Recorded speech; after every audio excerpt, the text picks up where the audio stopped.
આવતીકાલથી ધોરણ 10 અને ધોરણ 12ની બોર્ડની પરીક્ષાઓ શરૂ થઈ રહી છે. તો દરેક વિદ્યાર્થી અત્યારે મૂંઝવણમાં હશે અને થોડા ટેન્શનમાં પણ હશો તમે. પણ એક વર્ષથી તમે તૈયારી કરતા આવ્યા છો એટલે તમને પરિણામ પણ તમારી મહેનત પ્રમાણે તમને મળવાનું છે. હંમેશા મનને ઉર્જાવાન રાખો અને મનમાં કોઈ પણ નકારાત્મક વિચારો લાવવાના નથી. સફળતા તમને જરૂરથી પ્રાપ્ત થશે. તો હું તમને જણાવીશ કે તમારા મનને કેવી રીતના ઉર્જાવાન રાખી શકાય. Best of luck. પરીક્ષાઓનો સમય શરૂ થઈ ગયો છે.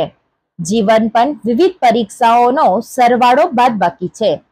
પરીક્ષા ગમે તેવી હોય તેના માટે કેટલાક આંતરિક ગુણ અનિવાર્ય હોય છે, જેમ કે ધીરજ, સાહસ, સ્વીકાર કરવાનો ભાવ અને તણાવનો સામનો કરવાની કળા.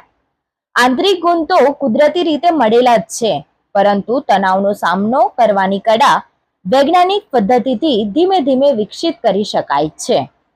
સૌથી પહેલા પડકારોનો અસ્તિત્વને પોતાની પ્રગતિની તક તરીકે સ્વીકાર કરવાનું જરૂરી છે.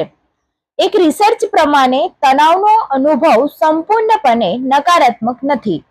જો વ્યક્તિગત તણાવના જોખમને બદલે પડકાર સ્વરૂપે પ્રગતિનો માઇન્ડસેટ બનાવી લે તો શરીરની જૈવિક પ્રતિક્રિયાઓ સંતુલિત બની જાય છે.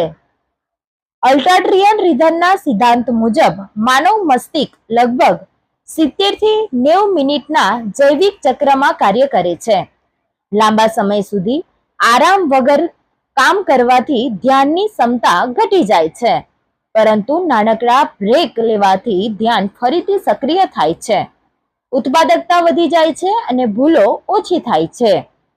ઊંડા અભ્યાસ દરમિયાન પ્રીબિન્ડલ કોષ્ટક થાકનો અનુભવ કરે છે, એટલે કે 10 અને 15 મિનિટનો નાનો બ્રેક મગજને ફરીથી સક્રિય કરે છે.